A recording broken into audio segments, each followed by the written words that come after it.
Confié en mis padres para cuidar a mi hija por 5 días. Pero permitieron que mi hermana la echara de noche. Su error fue olvidar que yo pago todas sus cuentas y estoy a punto de recordarles. Si aún no estás suscrito al canal, haz clic en el botón de suscripción y activa la campanita para no perderte ninguna de nuestras historias. Tu apoyo significa todo para nosotros. Si esta historia te parece interesante, déjale un like. También me encantaría saber de qué ciudad eres, déjanos el nombre de tu ciudad en los comentarios. Ahora, empecemos con la historia. El teléfono vibró sobre la mesita de noche con la insistencia de un mal presagio. Eran las 10:15 de un martes cualquiera. Afuera, el zumbido de la ciudad de Querétaro era un murmullo constante y familiar, una canción de cuna para mi pequeña burbuja de paz. Dentro de mi departamento, el silencio solo era interrumpido por la respiración acompasada de mi hija Citlali, de 12 años, dormida en su habitación. Yo estaba en el sofá, con una copa de vino a medio beber y una serie en pausa en la televisión. Era mi ritual nocturno, mi recompensa después de un día de caos logístico, de juntas y de ser la única adulta al mando. Miré la pantalla del celular y un escalofrío me recorrió la espalda. Mamá. 3 años. Habían pasado 3 años de un silencio casi absoluto, un armisticio no declarado que se había asentado como polvo sobre los muebles viejos de nuestra relación. 3 años desde que intercambiamos las últimas palabras forzadas y torpes en el funeral de la abuela. Y ahora, esto. A las 10:15 de la noche. Las llamadas a esta hora nunca son para dar buenas noticias. Por un instante, dejé que la llamada se fuera al buzón. Quizás era un error.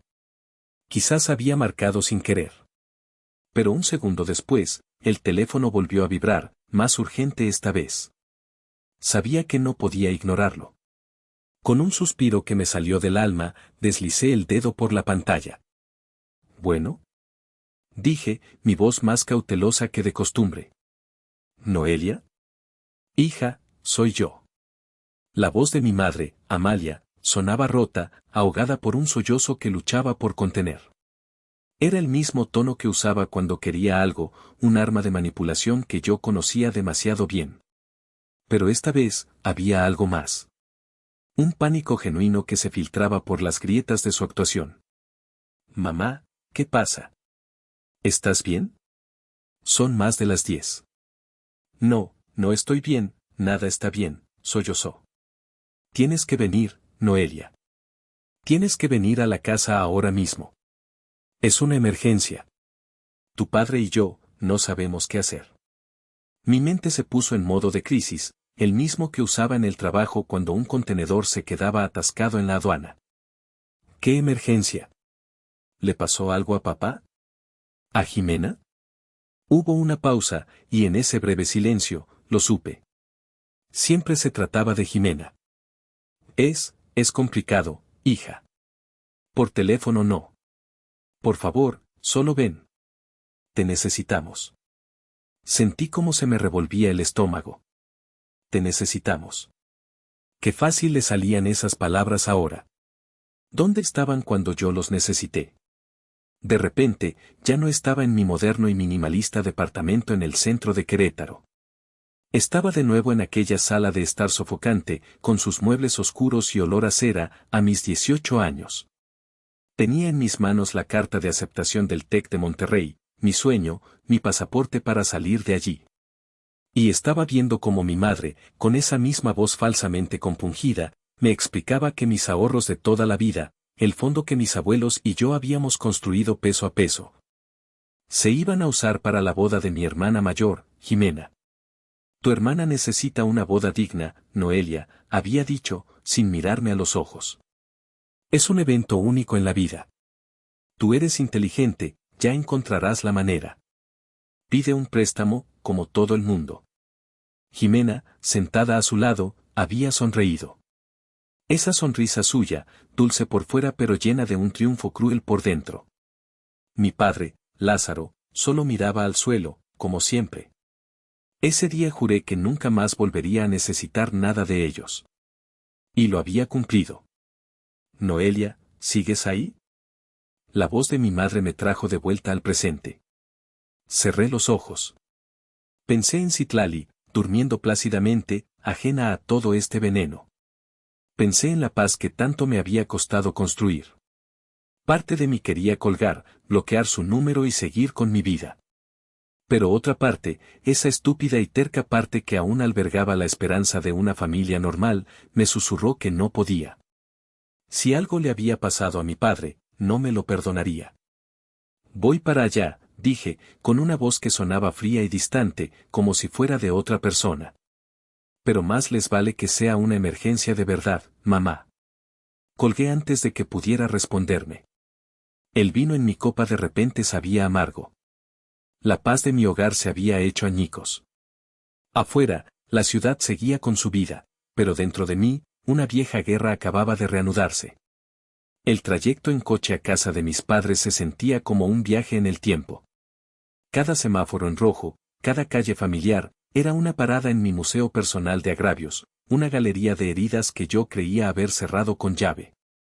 La primera pieza de la colección apareció en mi mente al pasar por el salón de fiestas en sueño. Mis 15 años. O, mejor dicho, mis no 15. Mis padres me habían prometido una gran fiesta, con el vestido ampón, el chambelán y todo el cliché. Yo, ilusa, me lo había creído. Pasé meses enseñándole a mis amigas los pasos del vals.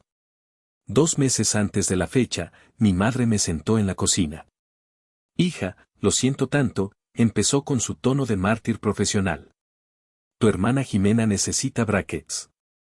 Los de zafiro, ya sabes, porque los de metal le dan alergia.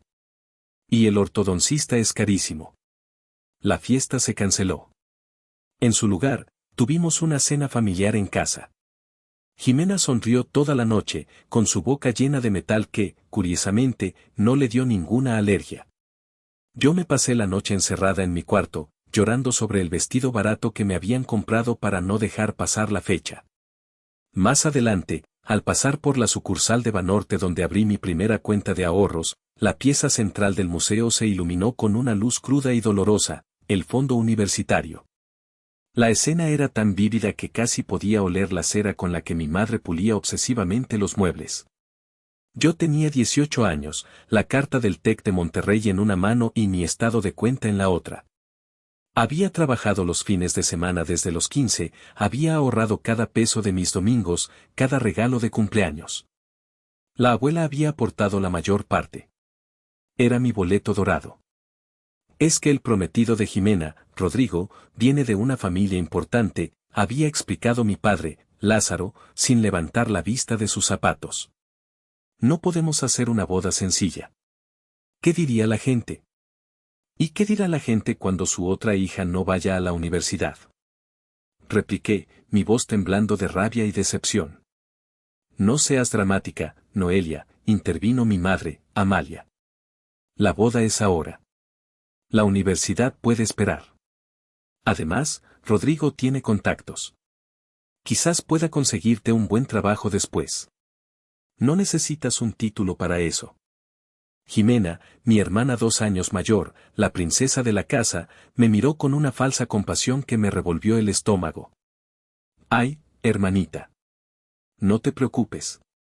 Te prometo que te guardaré un pedazo grande de pastel. Salí de esa casa dando un portazo y no volví a vivir allí nunca más. Me refugié en casa de la abuela, la única que me defendió. Esa niña nació con un corazón de oro y tu hermana con un agujero donde debería estar, me dijo mientras me preparaba un té de manzanilla. Con su ayuda, entré a una universidad pública.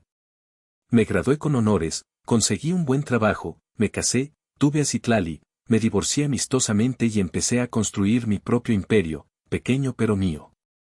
La última pieza de la colección era más reciente, más sutil pero igual de dolorosa. El funeral de la abuela. Fue la única vez en años que estuvimos todos juntos. Yo estaba destrozada. Ella había sido mi única aliada, mi ancla. Mientras yo intentaba procesar mi duelo, mis padres y el resto de la familia revoloteaban alrededor de Jimena, quien estaba visiblemente embarazada de su primer hijo. Cada conversación giraba en torno a sus antojos, sus náuseas matutinas, el color del cuarto del bebé. Mi dolor era una nota discordante en su feliz sinfonía familiar. Cuando intenté hablar con mi madre sobre lo mucho que extrañaría a la abuela, ella me interrumpió para pedirle a alguien que le trajera un vaso de agua a Jimena porque se le puede bajar la presión.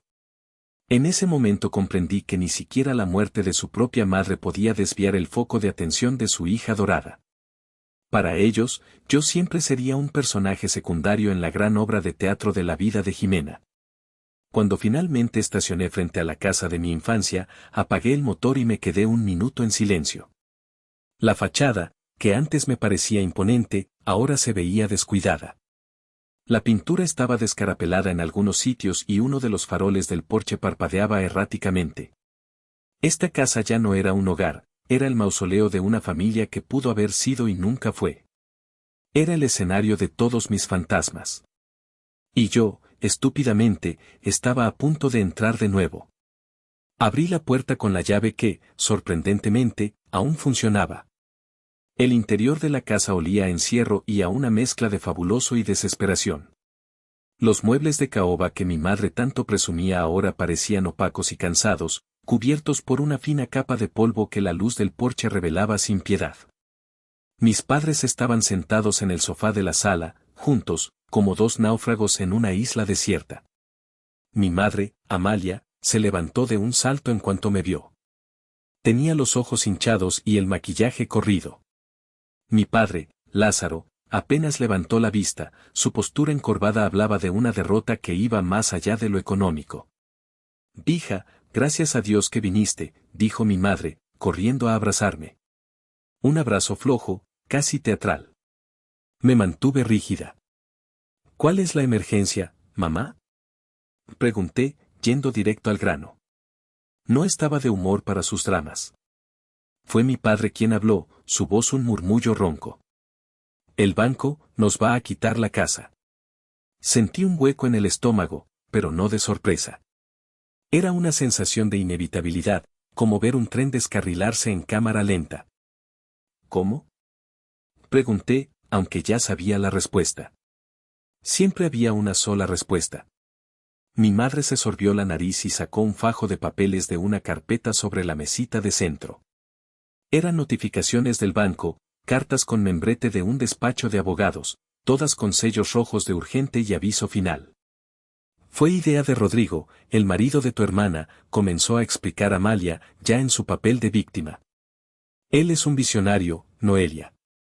Tuvo esta idea increíble para un negocio, un café boutique en el centro histórico, de esos que salen en Instagram. Un lugar precioso, con café de especialidad y postres artesanales. Un visionario que necesitaba el dinero de otros, supongo», dije, mi voz cargada de un sarcasmo que no pude reprimir.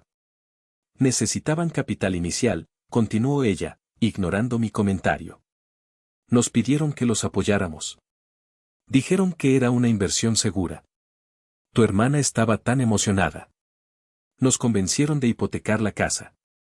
Me quedé en silencio, procesando la magnitud de su estupidez. Habían puesto en riesgo el único patrimonio que tenían, la casa donde habían vivido por más de 40 años, por otro de los caprichos de Jimena. «¿Cuánto?», pregunté, casi temiendo la respuesta. $1,500,000, susurró mi padre. $1,500,000. La cifra quedó flotando en el aire viciado de la sala. Con ese dinero yo podría haber pagado la mitad de mi departamento. «El negocio no funcionó», dijo mi madre, como si fuera una trivialidad. «La gente es muy envidiosa, ya sabes. Y la pandemia, todo se complicó. Dejaron de pagar las mensualidades hace casi un año. Rodrigo se fue, dejó a Jimena sola con los niños y con la deuda». «¿Y dónde está Jimena ahora?», pregunté. «Está con unas amigas, tratando de salir adelante. Está destrozada, pobrecita». «¿Pobrecita?». «Por supuesto. Jimena, la eterna víctima de sus propias y desastrosas decisiones. Y ellos, sus eternos facilitadores. Hemos estado tratando de cubrir los pagos», dijo mi padre, finalmente mirándome. «Vendí el coche, saqué todos mis ahorros del retiro. Pero ya no podemos más. El mes que viene, si no pagamos los atrasos y renegociamos la deuda, Banorte nos embargará. Nos quedaremos en la calle, Noelia. Y entonces llegó el momento que había estado esperando. Mi madre se arrodilló a medias frente a mí, aferrándose a mis manos con una fuerza desesperada. Sus lágrimas, esta vez, parecían genuinas. Eres la única que puede ayudarnos, hija. Sabemos que te ha ido bien. El departamento que te dejó la abuela, tu trabajo. Siempre has sido tan fuerte, tan inteligente. Mucho más que tu hermana. Por favor, Noelia. No por nosotros. Hazlo por la memoria de esta familia. La ironía era tan espesa que casi podía saborearla. Me estaban pidiendo que salvara la casa que usaron como moneda de cambio para negarme mi futuro. Me estaban pidiendo que limpiara el desastre de la hermana a la que le habían entregado ese futuro en bandeja de plata. La trampa estaba perfectamente tendida, cebada con culpa, chantaje emocional y el recuerdo de una familia que solo existía en su imaginación. Y yo, de pie en medio de su desastre, tenía que decidir si iba a pisarla. Salí de esa casa sintiéndome como si hubiera nadado en un pantano. El aire fresco de la noche me golpeó la cara, pero no fue suficiente para limpiar el hedor a manipulación que se me había pegado a la piel. En cuanto subí al coche, antes siquiera de arrancar, llamé a la única persona que podía darme una dosis de cruda realidad. ¿Bueno? La voz somnolienta de Maite sonó al otro lado. Maite, soy yo. Perdón por la hora. Noelia, ¿qué pasó? ¿Estás bien? Suenas fatal. Le conté todo. La llamada, la visita, la hipoteca de 1,5 millones de pesos, el café boutique fracasado, el inminente embargo. Maite escuchó en silencio, y cuando terminé, se produjo una pausa tan cargada de electricidad que casi pude oírla rechinar los dientes a través del teléfono. No manches, Noelia. Explotó, y tuve que apartar el teléfono de mi oreja. Te lo dije. Te dije que esos cabrones solo te buscarían cuando necesitaran dinero. Es una trampa. ¿Qué no ves? Quieren que tú, la hija a la que mandaron al diablo, le soluciones el cagadero que hizo su princesita inútil. Ni se te ocurra darles un solo peso. Lo sé, Maite, lo sé. Ah, ¿sí lo sabes? Porque no suenas muy convencida. Van a exprimirte hasta el último centavo y en cuanto ya no les sirvas, te volverán a botar. ¿Ya se te olvidó lo del TEC? ¿O lo de tus 15? Por el amor de Dios, Noelia, reacciona. Tenía razón. Cada palabra que decía era una verdad como un templo. Mi cerebro, la parte lógica y profesional que manejaba presupuestos de millones en mi trabajo, estaba de acuerdo con ella al 100%. Pero mi corazón, ese músculo estúpido y traicionero, tenía otras ideas. Colgué prometiéndole que no haría ninguna tontería y conduje a casa en un estado de trance. Entré a mi departamento y fui directo a la habitación de Citlali. Estaba dormida, con la boca ligeramente abierta y su largo cabello oscuro desparramado sobre la almohada. Se veía tan pacífica, tan ajena a las disfunciones de la familia de la que provenía. Citlali casi no conocía a sus abuelos. Los había visto un puñado de veces en su vida, en reuniones familiares incómodas donde ellos pasaban la mayor parte del tiempo adulando a los hijos de Jimena. Mi hija era una niña curiosa y de gran corazón. A veces, miraba las pocas fotos que yo tenía de mis padres y me preguntaba por ellos. ¿Por qué no los vemos, mami?, me había preguntado una vez. Y yo nunca supe qué responderle sin envenenar su inocencia. Me senté en el borde de su cama, acariciando su frente. ¿Qué clase de vida familiar le estaba dando? Una madre soltera que trabajaba demasiado y una familia materna que actuaba como si no existiera. Mis padres habían sido terribles conmigo, sí. Pero eran sus únicos abuelos. ¿Tenía yo el derecho de negarle la oportunidad, por remota que fuera, de tener una relación con ellos? Quizás esta era la oportunidad. Si yo lo salvaba, si me convertía en la heroína indiscutible de la familia, quizás, solo quizás, las cosas cambiarían. Quizás finalmente me verían. Quizás finalmente tratarían a Citlali como la nieta que era. La idea era tan seductora, tan peligrosa en su simpleza. Era la promesa de la familia que siempre había anhelado. Maite tenía razón, era una trampa. Pero tal vez era una trampa en la que, por primera vez, yo tenía el poder. A la mañana siguiente, con el sabor del café amargo en la boca y después de una noche sin dormir, tomé mi teléfono. Marqué el número de mi madre. ¿Bueno? Contestó ella, su voz llena de una ansiedad expectante. Soy yo, dije, mi tono era firme, el de la directora de logística, no el de la hija suplicante. Voy a ayudarlos. Pero esto no es un regalo. Es un negocio. Y se hará bajo mis condiciones. Mis condiciones fueron claras y brutales, como una cláusula de contrato que no admite negociación. Yo me haría cargo de los pagos mensuales de la hipoteca renegociada y de las facturas básicas de la casa, luz, agua, gas e internet. A cambio, yo y Citlali nos mudaríamos a la casa. Mi departamento, el que me heredó la abuela, lo pondría en alquiler y ese ingreso se destinaría íntegramente a la deuda. Técnicamente, yo sería la cabeza de familia, la que sostenía el techo sobre sus cabezas. No hubo discusión. Aceptaron todo con una humildad que nunca les había visto. Las primeras semanas fueron extrañamente idílicas. Fue como entrar en una realidad alternativa, una versión de la familia del ahorro donde todos los problemas se habían desvanecido. Contraté a unos pintores para que le dieran una nueva vida a la fachada descuidada y al interior lúgubre. Luego, fui de compras. El viejo refrigerador que hacía un ruido infernal fue reemplazado por un Mave moderno de 2 puertas con dispensador de hielo, que se convirtió en la fascinación de Citlali. Compré una lavadora y secadora nuevas, acabando con el drama semanal de la ropa tendida en el patio. El cambio más grande fue el nuevo centro de entretenimiento con una televisión inteligente de 55 pulgadas. Mientras abría la caja del nuevo refrigerador, me sorprendí a mí misma con un pensamiento amargo. ¿Qué estoy haciendo? ¿Intentando comprar el amor que nunca me dieron con electrodomésticos? ¿O estoy comprando una ilusión de familia? Sacudí la cabeza, intentando alejar la idea. Lo hacía por Citlali, me repetía a mí misma. Solo por ella. Y por un tiempo, pareció que la inversión emocional estaba dando frutos.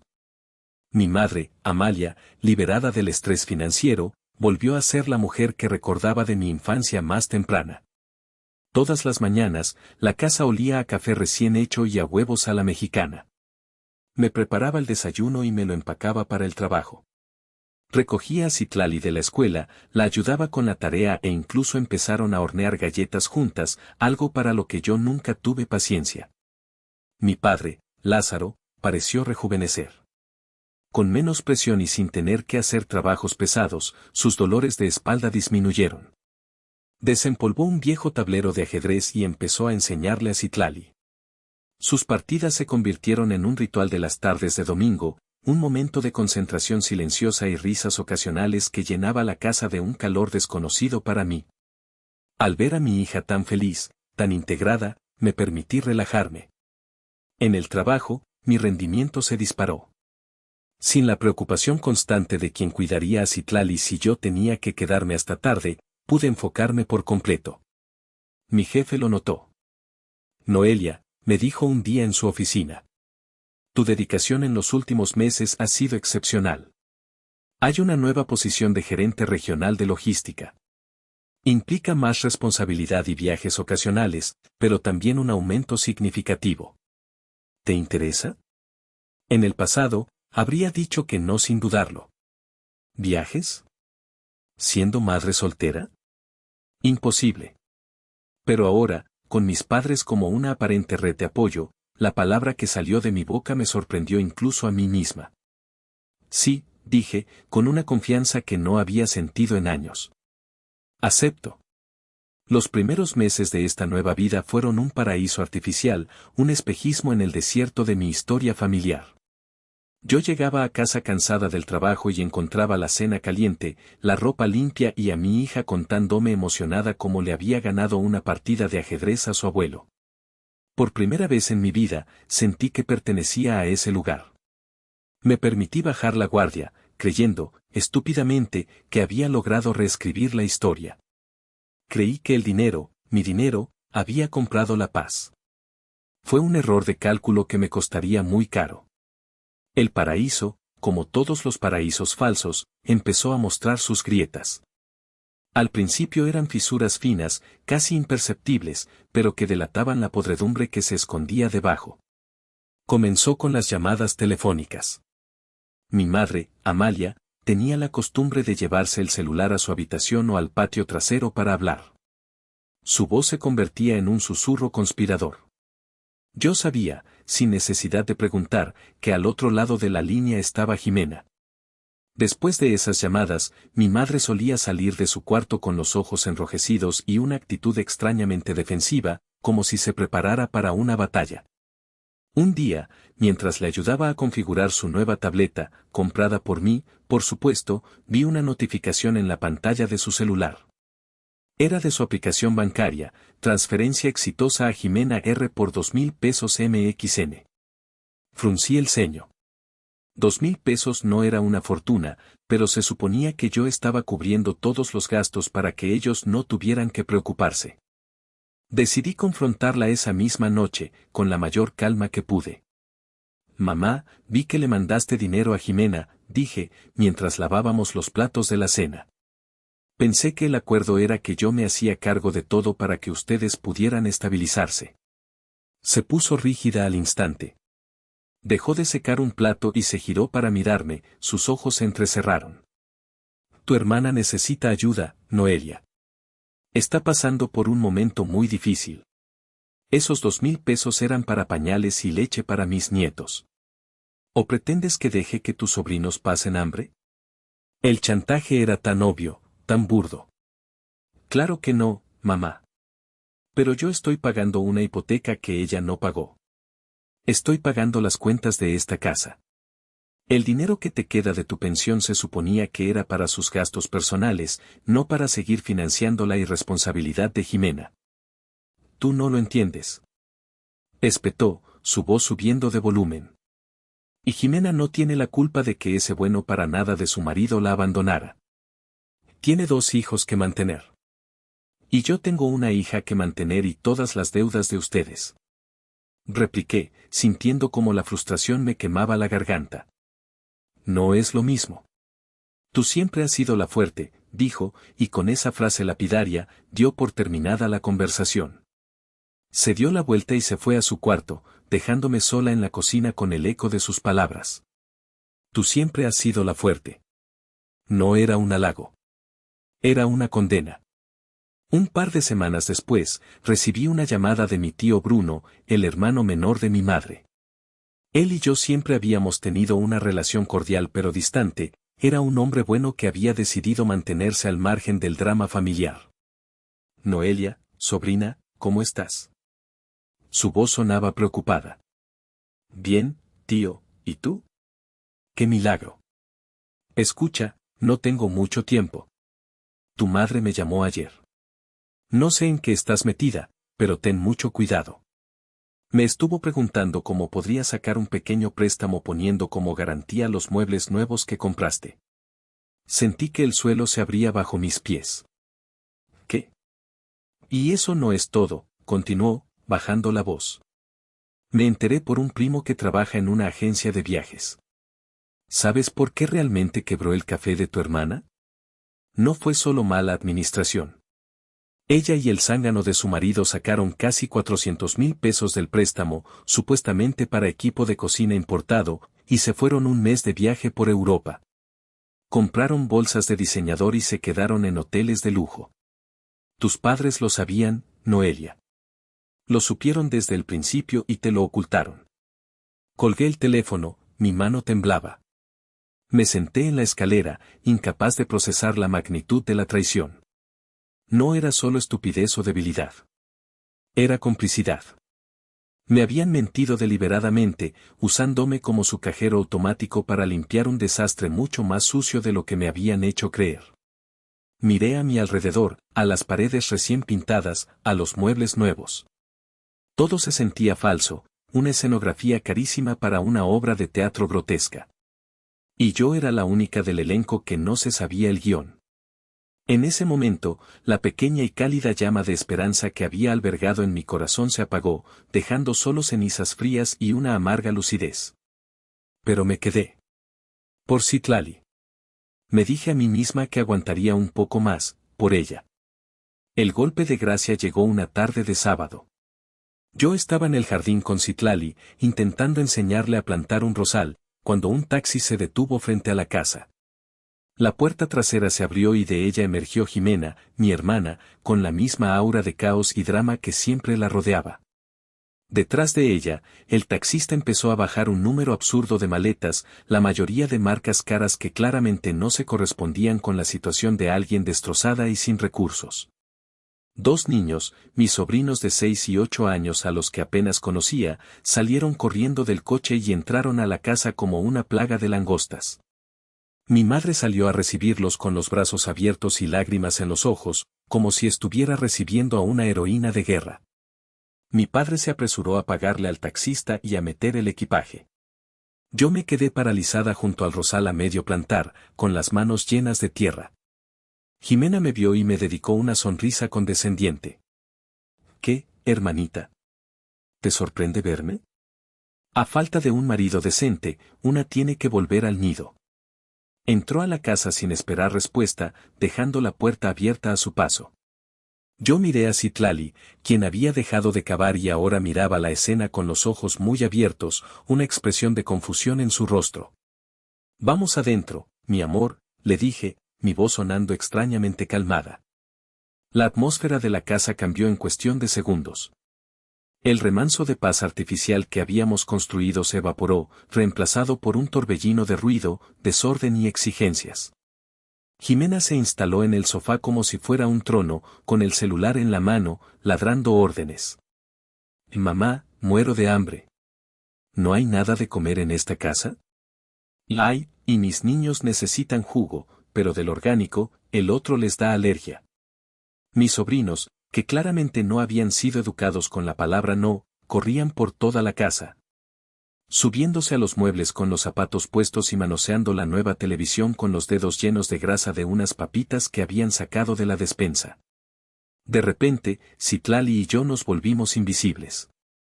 O peor que invisibles, nos convertimos en un estorbo.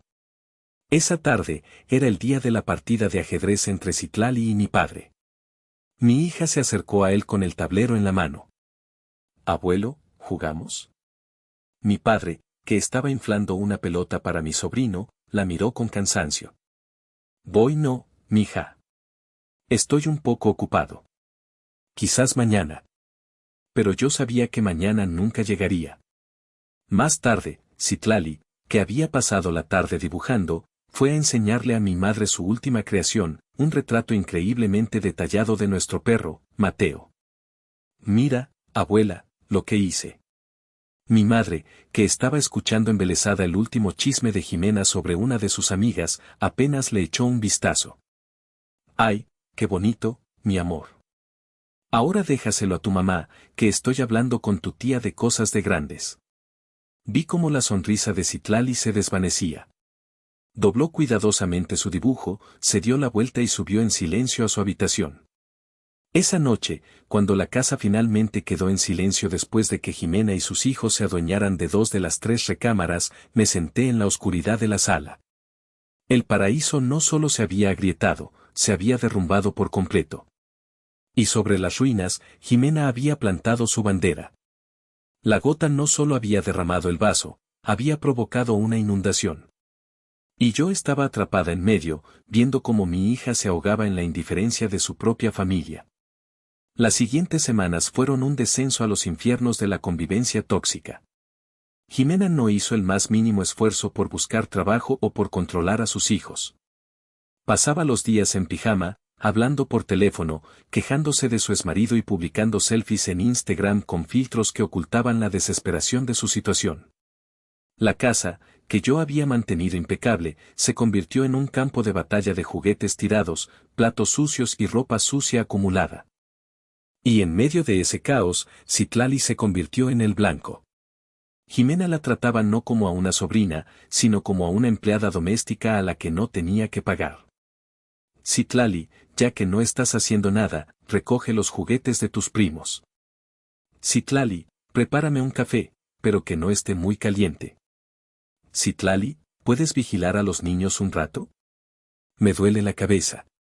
Yo intentaba intervenir cada vez que lo presenciaba, pero se convertía en una pelea a gritos. Jimena corría a lloriquear con mi madre, y Amalia siempre salía en su defensa.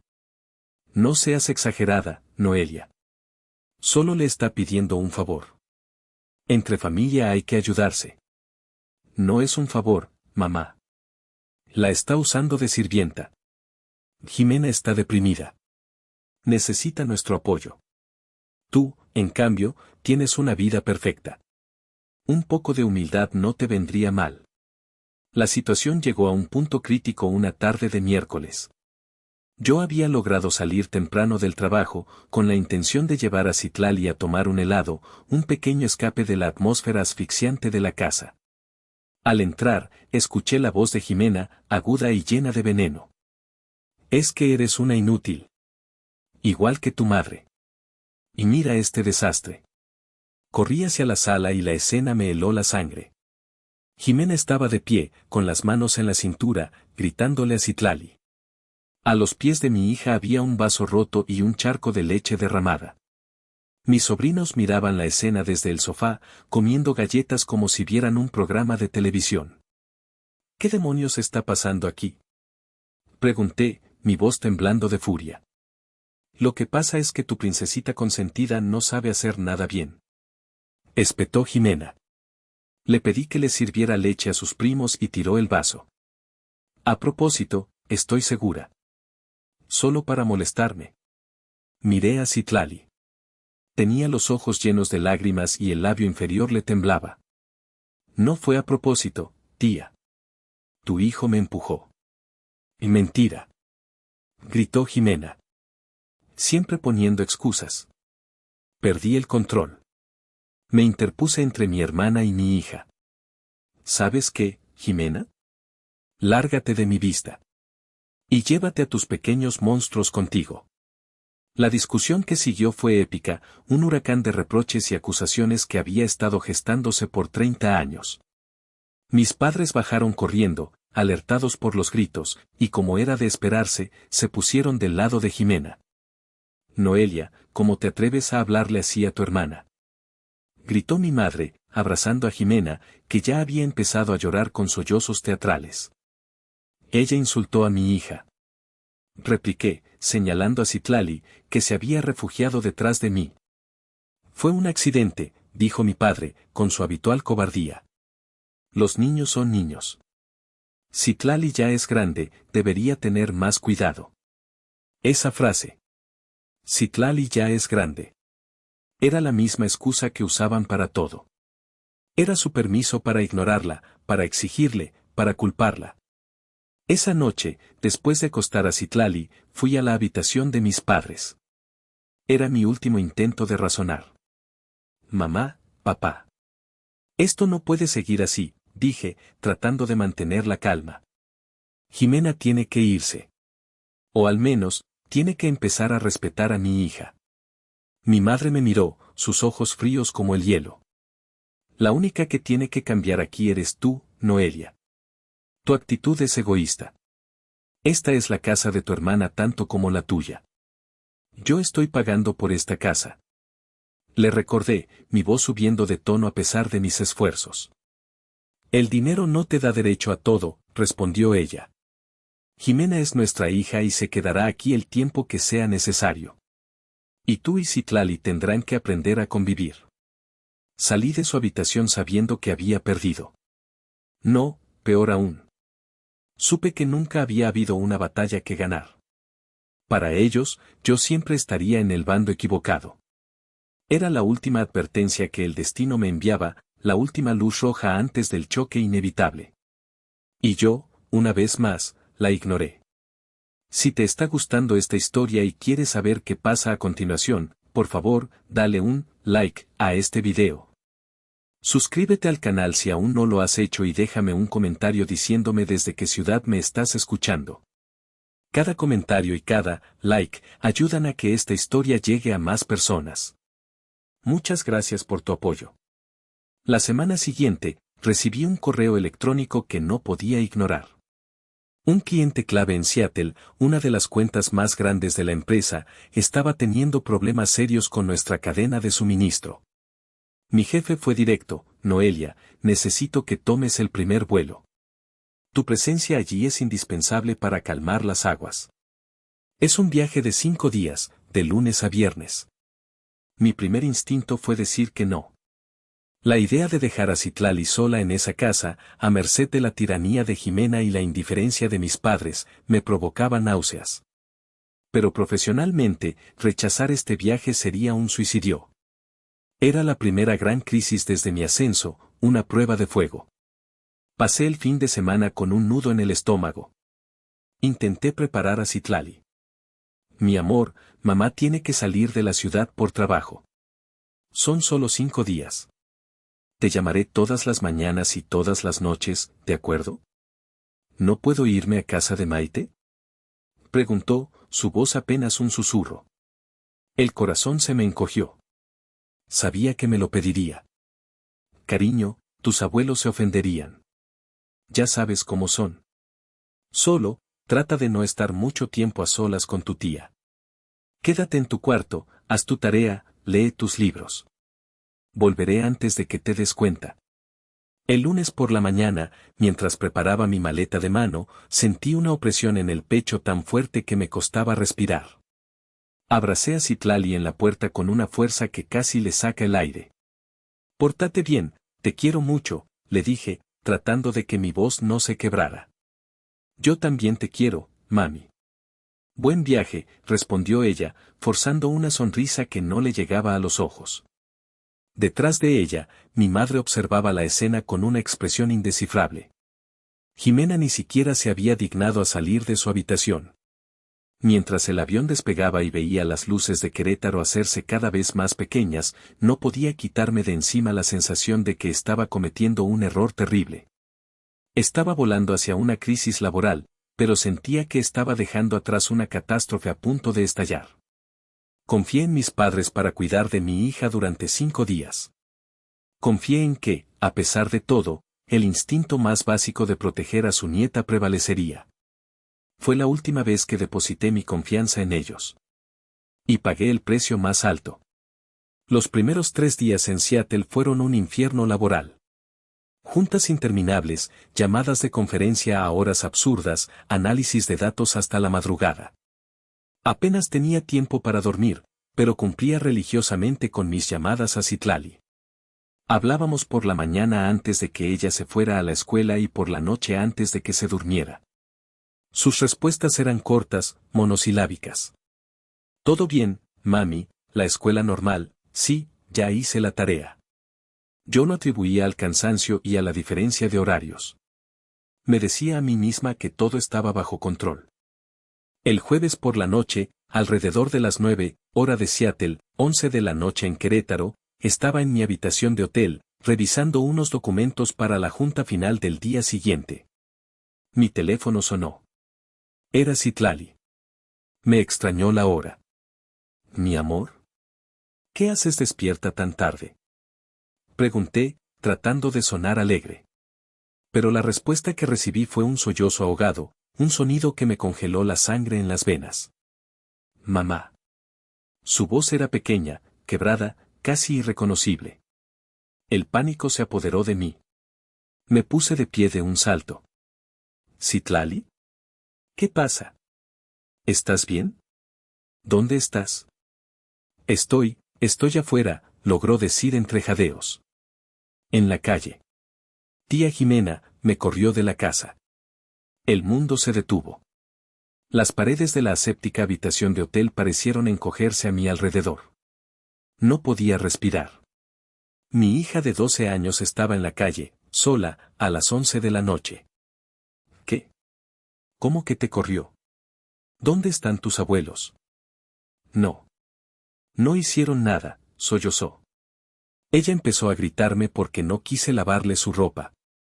Dijo que yo era una arrimada y que esta no era mi casa. Le dije que tú pagabas por todo, y se enojó más. Me agarró del brazo y me empujó hacia la puerta. Me dijo que me largara. Mamá, tengo mucho miedo. Escúchame, mi amor, escúchame con atención, dije, mi mente corriendo a 1000 por hora, tratando de que mi voz sonara calmada. Quédate exactamente donde estás. No te muevas. Voy a llamar a tu tía Maite para que vaya por ti. Ella vive cerca. No hables con nadie. ¿Me entendiste? Sí, mami. Colgué y mis dedos temblorosos apenas lograron marcar el número de Maite. Le expliqué la situación en frases entrecortadas y llenas de pánico. Maite, bendita sea, no perdió el tiempo en preguntas. Voy para allá ahora mismo. Te llamo en cuanto la tenga conmigo, dijo, y colgó. El siguiente impulso fue llamar a mi casa. Contestó Jimena, su voz arrastrando las palabras, como si estuviera aburrida. Ah, ¿ya te llamó la princesita? Dijo con un tono burlón. A ver si así aprende a no ser tan contestona y a respetar a sus mayores. No pude responder. El odio que sentí en ese momento era tan puro, tan intenso, que me dejó sin palabras. Le colgué. Inmediatamente, marqué el número de mi madre. Contestó al segundo tono. Amalia, dije, y el uso de su nombre de pila en lugar de mamá cargó el aire de una tensión glacial. Tu nieta de 12 años está en la calle, sola, a las 11 de la noche. ¿Lo sabías? ¿Viste cómo su tía la echaba y no hiciste absolutamente nada? Hubo una pausa al otro lado de la línea. No fue una pausa de sorpresa o de horror. Fue una pausa de cálculo. Y entonces, mi madre pronunció la sentencia que destruiría los últimos vestigios de nuestra relación. Bueno, Noelia, dijo, su voz fría, desprovista de toda emoción. Jimena está muy estresada últimamente. Ha pasado por mucho. Quizás así es mejor, para que las cosas se calmen. Quizás tú y tu hija ya no encajan aquí. En ese preciso instante, todo el dolor, toda la frustración y toda la esperanza estúpida que había albergado durante años se desvanecieron. Y en su lugar, quedó un vacío. Una claridad cristalina y terrible. Algunas personas nunca cambian. Algunas heridas nunca sanan porque la mano que las infligió sigue sosteniendo el cuchillo. Tienes razón, dije, mi voz ahora era un susurro tranquilo, casi sereno. No encajamos ahí. Nunca lo hicimos. Colgué el teléfono. Abrí mi laptop, ignoré los documentos del trabajo y entré al sitio web de la aerolínea. Compré un boleto para el primer vuelo de regreso a México. El ciclo de abuso y desprecio terminaba esa noche. De una vez por todas. El vuelo de Seattle a Querétaro, con una escala de madrugada en Dallas, fue el más largo y silencioso de mi vida. No dormí. No lloré. No sentí nada más que una determinación fría, afilada como un trozo de hielo. La Noelia que buscaba la aprobación de sus padres, la que se conformaba con migajas de afecto, había muerto en esa habitación de hotel. La mujer que viajaba de regreso a casa era otra persona. Era una loba a la que le habían lastimado a su cachorro. Maite me mantuvo actualizada con mensajes de texto. Ya está conmigo. Está asustada, pero bien. Le preparé un té y ya se durmió en el sofá de mi sala. No te preocupes, aquí está segura. Concéntrate en volver. Cada mensaje era un pequeño bálsamo para mi alma en llamas, pero sabía que no descansaría hasta tener a mi hija en mis brazos. Durante la escala en el aeropuerto de Dallas-Fort Worth, mientras el resto de los pasajeros dormitaban en las incómodas sillas de la sala de espera, yo convertí mi teléfono en un centro de comando. Mi mente, entrenada en la logística y la planificación estratégica, se puso en marcha. Ya no había emoción, solo una secuencia de acciones a ejecutar. La primera llamada fue a una empresa de mudanzas en Querétaro. Busqué en Google una que tuviera servicio de emergencia y que trabajara los sábados. Buenos días, dije al hombre que contestó, mi voz sonando profesional y calmada. Necesito contratar un servicio completo de mudanza para mañana por la mañana, a las 9 en punto. Es para vaciar una casa de varios muebles y electrodomésticos grandes. Refrigerador, lavadora, secadora, centro de entretenimiento, sofás, camas. Quiero el camión más grande que tengan y suficiente personal para hacerlo rápido. Pago lo que sea necesario por la urgencia. La segunda llamada fue a mi tío Bruno. Tío, perdona la hora. Necesito un favor enorme. Recomiéndame al abogado más cabrón que conozcas. No uno bueno, no uno decente. Uno implacable, especializado en derecho familiar y patrimonial. Mi tío, que conocía bien a su hermana, no hizo preguntas. Me dio un nombre y un número de teléfono. Licenciado Mendoza.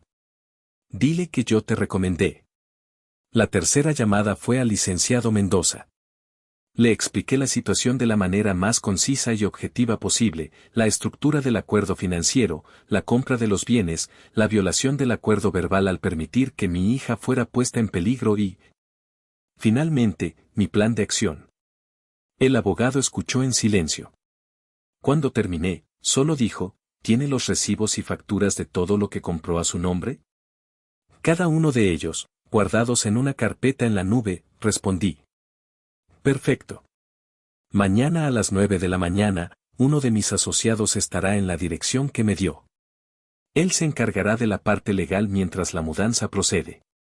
Usted solo de las instrucciones a los de la mudanza. No intercambie ni una palabra con su familia. ¿Entendido? Entendido. Colgué el teléfono y miré mi reflejo en la oscura ventana del aeropuerto. La mujer que me devolvía la mirada tenía los ojos cansados, pero había una dureza en su expresión que nunca antes había visto. La guerra no había terminado. Pero el bando que iba perdiendo estaba a punto de cambiar. Aterricé en Querétaro a primera hora de la mañana del sábado. Fui directo a casa de Maite. En cuanto me abrió la puerta, vi a Citlali en el sofá y corrí a abrazarla. Se aferró a mí y finalmente se echó a llorar, soltando todo el miedo y la angustia que había contenido. La sostuve en mis brazos hasta que sus sollozos se convirtieron en un suave murmullo. Ya estoy aquí, mi amor, le susurré al oído. Ya nada malo te va a pasar. Te lo prometo. Después de que se calmara, la llevé a desayunar a su lugar favorito, una pequeña cafetería que servía los mejores chilaquiles de la ciudad. Mientras comíamos, le expliqué lo que iba a pasar. Vamos a ir a casa de los abuelos, pero solo para recoger nuestras cosas. Y algunas otras cosas más. Va a ser un poco ruidoso y quizás ellos se enojen, pero quiero que sepas que tú no has hecho nada malo. Esto es cosa de adultos, ¿de acuerdo? Ella asintió, sus ojos grandes y serios. La resiliencia de esa niña nunca dejaba de asombrarme. A las 9 en punto, tal como lo había planeado, estacioné mi coche frente a la casa de mis padres. Detrás de mí, un enorme camión de mudanza se estacionó, bloqueando casi toda la calle. Varios hombres con uniformes bajaron, listos para recibir órdenes. Un coche sedán se estacionó al otro lado, de él bajó un joven de traje, con un portafolio en la mano. Era el asociado del licenciado Mendoza. Tomé a Citlali de la mano y caminé hacia la puerta principal. No toqué el timbre. Usé mi llave y entré. La escena en la sala era de una normalidad grotesca. Mis padres estaban tomando café, Jimena estaba en el sofá, pegada a su teléfono, y mis sobrinos veían caricaturas en la televisión de 55 pulgadas que yo había comprado. Mi madre fue la primera en verme. Su rostro mostró una fugaz sorpresa. ¿Noelia? No te esperábamos tan pronto. ¿Cómo te fue en él? No la dejé terminar. La ignoré por completo y me dirigí a los hombres de la mudanza, que ya estaban entrando a la casa. Buenos días, dije, mi voz resonando en el repentino silencio. Vamos a empezar por aquí. Quiero que se lleven el centro de entretenimiento completo, la televisión, la consola, el sistema de sonido. Se hizo un silencio sepulcral. Los cuatro me miraban como si me hubiera vuelto loca. ¿De qué estás hablando, Noelia?, preguntó mi padre, poniéndose de pie. Después, el sofá y los sillones, continué, imperturbable. Luego, el refrigerador y el microondas de la cocina. También la lavadora y la secadora del patio de servicio. No puedes hacer esto, gritó mi madre, su rostro enrojeciendo de ira. Esas son nuestras cosas. En realidad, no lo son, dije con una calma helada, sacando una carpeta de mi bolso. Son mis cosas. Y tengo cada una de las facturas a mi nombre para probarlo. Justo en ese momento, el joven abogado entró en la sala. Con una cortesía profesional que hacía la situación aún más surrealista, se dirigió a mis padres. Buenos días. Soy el licenciado Fuentes, del despacho del licenciado Mendoza. Estoy aquí en representación de mi cliente, la señora Noelia. Me pide que les entregue esto. Les tendió un documento. Mi padre lo tomó con mano temblorosa. Este documento, continuó el abogado, su voz monótona y precisa, notifica el cese inmediato de todo apoyo financiero por parte de mi cliente, debido a un grave incumplimiento del acuerdo verbal que tenían, el cual resultó en poner en riesgo la integridad física y emocional de una menor de edad, su hija. Jimena se levantó del sofá de un salto. ¿Qué es esta estupidez? No puedes hacernos esto, Noelia. Somos tu familia. Adjunto a la notificación, prosiguió el abogado, ignorando a mi hermana como si fuera una mosca. Encontrarán un estado de cuenta que detalla las múltiples transferencias monetarias no autorizadas que ustedes realizaron a un tercero, la señora Jimena, lo cual constituye una violación adicional a los términos de su acuerdo. Mis padres se quedaron blancos como el papel. Cualquier intento de contactar, hostigar o intimidar a mi cliente o a su hija a partir de este momento será considerado un acto de acoso y procederemos legalmente. Los hombres de la mudanza tienen instrucciones claras. Les sugiero que no interfieran. Que tengan un buen día. Y con eso, el abogado se dio la vuelta y salió. Los de la mudanza, habiendo recibido su señal, comenzaron a desconectar la televisión. El día del juicio había llegado. Y no se parecía en nada a lo que ellos habían imaginado. El caos se desató. Mi madre empezó a gritar, una mezcla de histeria y acusaciones. Mi padre intentaba razonar con los de la mudanza, quienes lo ignoraban cortésmente. Jimena me confrontó directamente, su rostro a centímetros del mío, sus ojos lanzando chispas de odio. Eres una perra egoísta. Me escupió las palabras. Y siempre lo has sido. No soportas ver a nadie feliz. Vienes aquí con tu dinero a humillarnos. Yo la miré, y por primera vez en mi vida, no sentí miedo ni intimidación. No sentí nada. Era como observar a una extraña teniendo un berrinche en un supermercado. No tengo nada que hablar contigo, Jimena, dije, mi voz era un témpano de hielo. Mientras los hombres de la mudanza trabajaban con una eficiencia brutal, vaciando la casa de cualquier rastro de la comodidad que yo había proporcionado, reuní a Citlali y subí a las que habían sido nuestras habitaciones. Empacamos nuestras cosas en silencio y con rapidez. Ropa, libros, los dibujos de Citlali, sus trofeos de la escuela. Cuando bajamos con nuestras maletas, la sala parecía un cascarón vacío. El lugar donde había estado el sofá era ahora una mancha más clara en el suelo. Los cables de la televisión colgaban de la pared como enredaderas muertas. El silencio había reemplazado a los gritos. Mis padres y mi hermana estaban de pie en medio de la habitación, derrotados, observando la devastación. Me detuve en la puerta, con Citlali firmemente cogida de mi mano.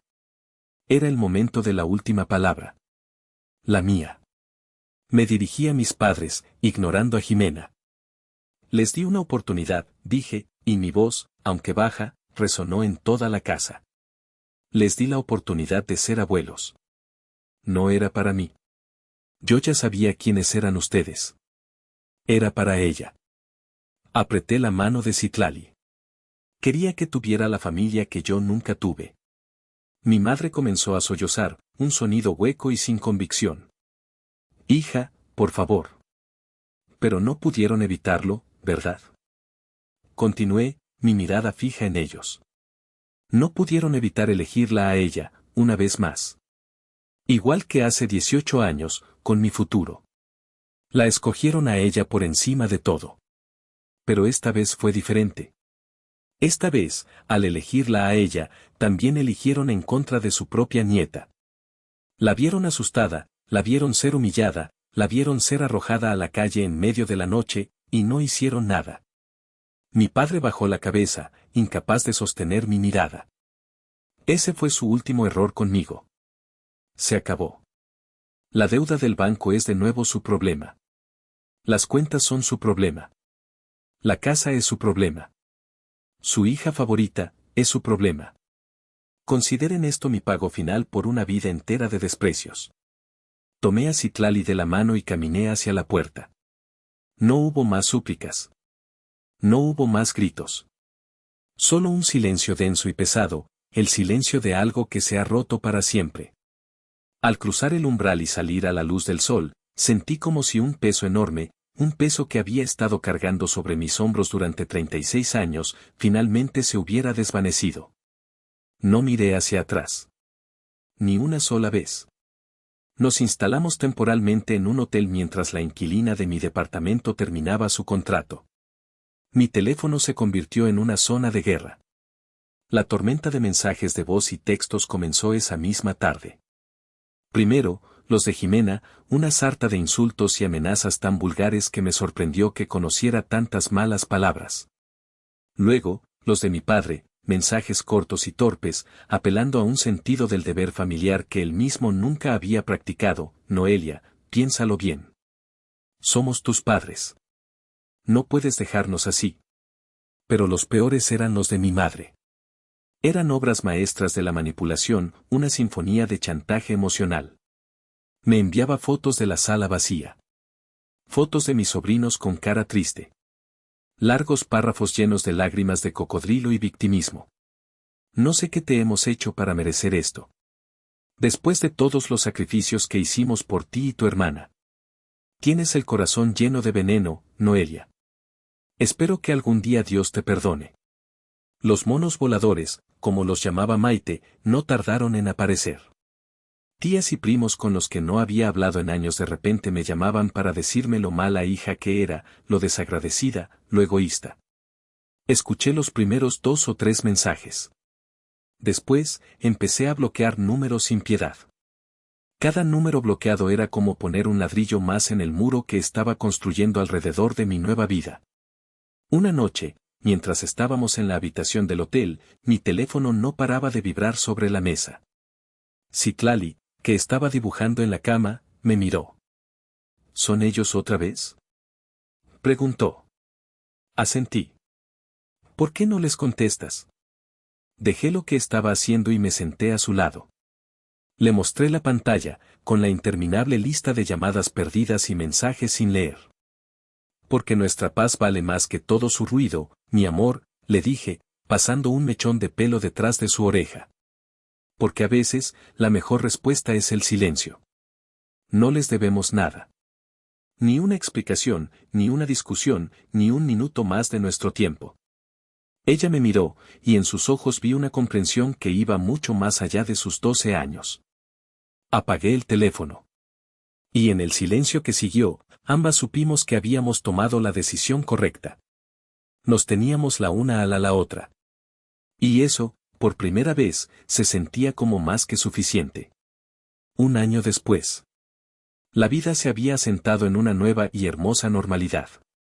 Volvimos a nuestro departamento, que ahora se sentía más grande, más luminoso, como si las paredes se hubieran expandido al liberarse de tanta toxicidad. Citlali se unió al club de ajedrez de su escuela y descubrió que era bastante buena. Hizo nuevos amigos. Sus calificaciones, que habían bajado durante la época en casa de mis padres, volvieron a ser excelentes. Yo prosperé en mi trabajo, ahora sin la carga mental de mi familia. A través de mi tío Bruno, me llegaban noticias esporádicas. La casa, como era de esperar, fue embargada por el banco. Mis padres se mudaron a un pequeño departamento de alquiler en una zona mucho menos agradable de la ciudad. Ambos tuvieron que volver a trabajar a tiempo completo para sobrevivir. Jimena, fiel a su naturaleza, no duró mucho con ellos. Encontró a un nuevo novio, un hombre divorciado con dinero, y se fue a vivir con él, abandonando a mis padres a su suerte una vez más. El dinero que antes destinaba a pagar sus deudas, ahora iba directamente a un fondo de inversión para la Universidad de Citlali.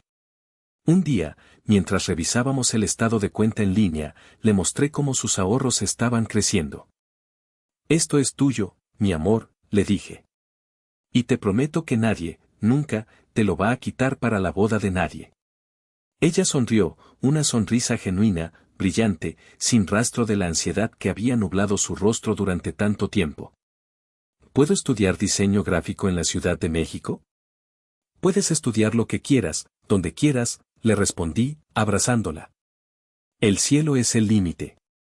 Esa tarde, mientras veíamos una película en nuestro sofá, con un tazón de palomitas entre nosotras, me sentí completamente en paz. Feliz. Éramos una familia pequeña, pero éramos reales. Éramos fuertes. Habíamos sobrevivido a la tormenta y habíamos salido al otro lado, juntas. Hice todo lo necesario para proteger a mi hija y nuestra tranquilidad. Rompí el ciclo. Pero a veces, en la quietud de la noche, cuando todo está en silencio, la duda se arrastra como una sombra. Y me pregunto, ¿hice lo correcto al cortar todos los lazos de forma tan radical, o fui demasiado lejos? ¿Soy la villana en la historia que ellos cuentan? Muchas gracias por haber llegado hasta el final de esta historia. Si te ha gustado, te agradecería muchísimo que le dieras un like, te suscribieras al canal y compartieras este video. Tu apoyo es fundamental para que pueda seguir trayendo más contenido como este. Si están disfrutando de este relato, me darían una alegría muy grande si presionan el botón de hipear. Su apoyo significa muchísimo para mí y me anima a seguir buscando historias para ustedes. Muchas gracias de corazón.